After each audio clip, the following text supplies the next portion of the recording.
কল্পনা করুন, একদিন ভারত সরকার ইউটিউবে ব্র্যান্ড করে দিল, আপনি যা দেখছেন তা আর আপনির নয়, সব কন্টেন্ট হবে সরকারের হাতে। আর আপনি যদি কিছু বলতে চান, অনুমতি নিতে হবে। স্বাধীনতা আর সৃষ্টিশীলতা কি ঠেকাবে? সরকারের নিয়ন্ত্রণে থাকা কন্টেন্টের উপর ব্যাপক সেন্সরশিপ হতে পারে। রাজনৈতিক, সামাজিক বা ধর্মীয় বিষয় নিয়ে ভিডিওগুলো সরকার সেন্সর করতে পারে, যা বাকস্বাধীনতায় হস্তক্ষেপ করবে।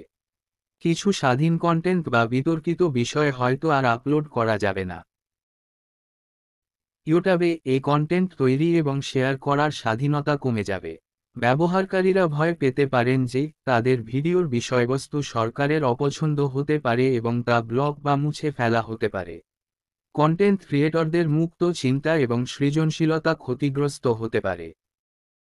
করতে থাকা ব্র্যান্ড এবং মার্কেটাররা হয়তো সরকারের নিয়ন্ত্রণের অধীনে বিজ্ঞাপন ও প্রমোশনের কাজ করতে বাধ্য হতে পারে। বিভিন্ন কোম্পানির বিজ্ঞাপন বা সেবার প্রচারের জন্য সরকারের অনুমতি প্রয়োজন হতে পারে, যা ব্যবসায়িক পরিবেশকে জটিল করে তুলতে পারে।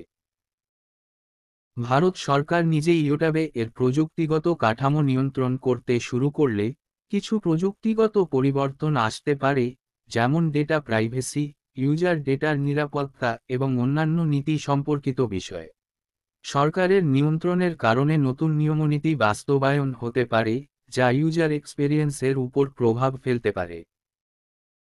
ছোট চ্যানেল এবং স্বাধীন কন্টেন্ট ক্রিয়েটররা হয়তো নিজেদের কাজের জন্য সরকারি অনুমোদন বা সেন্সরশিপের শিকার হতে পারেন, যা তাদের সৃজনশীলতা এবং কাজের স্বাধীনতা সীমিত করে দেবে। সরকারি কন্টেন্টের প্রতি পক্ষপাতিত্বের কারণে কিছু চ্যানেলের জন্য অপ্রতিরোধ্য সুবিধা হতে পারে, যেমন সরকারি তথ্য বা প্রচারমূলক কন্টেন্টের জন্য প্রাধান্য দেওয়া।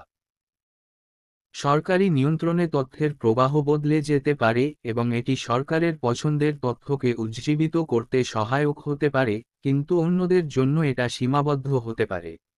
মোটের উপর, যদি ভারত সরকার একদিনের জন্য ইউটিউবে ব্র্যান্ড করে দেয়, তাহলে এটি স্বাধীন কন্টেন্ট নির্মাতাদের জন্য একটি বড় চ্যালেঞ্জ হতে পারে এবং এর ফলে সামাজিক মাধ্যমের উপর নিয়ন্ত্রণ বাড়বে।